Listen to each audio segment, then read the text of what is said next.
শুরু করছি শিলচর সংবাদের গুরুত্বপূর্ণ খবর।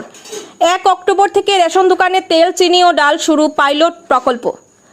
রাজ্যের রেশন ব্যবস্থায় আসছে নতুন উদ্যোগ। 1 অক্টোবর থেকে 10টি জেলার 14,321টি রেশন দোকানে পরীক্ষামূলকভাবে মিলবে নির্ধারিত মূল্যে তেল, চিনি ও মসুর ডাল। 1 মাসের পাইলট প্রকল্প সফল হলে নভেম্বর থেকে স্টেট ওয়াইড রূপে কার্যকর হবে। আজ হাইলাকান্দিতে এক সচেতনতামূলক সভায় খাদ্য ও গণবন্টন মন্ত্রী কৌশিক রায় জানান, খাদ্য নিরাপত্তা জোরদারে এটি বড় পদক্ষেপ। একই সঙ্গে প্রতিটি বিধানসভা কেন্দ্র থেকে প্রায় 4,000 নতুন উপভোক্তা রেশন কার্ডে যুক্ত হবেন বলেও জানান তিনি। বরাকের হাইলাকান্দি, কাছাড় ও করিমগঞ্জে ভূমি দখলদারদের বিরুদ্ধে উচ্ছেদ অভিযান শুরু করার কথাও ঘোষণা করেন মন্ত্রী।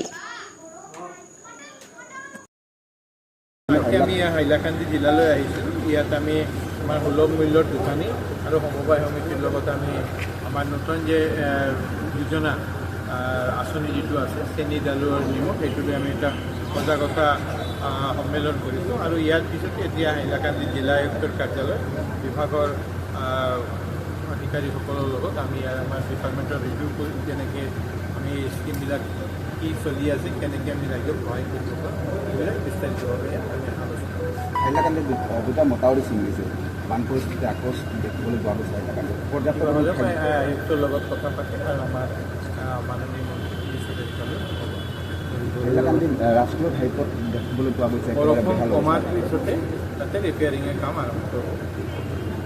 ঠিক আছে।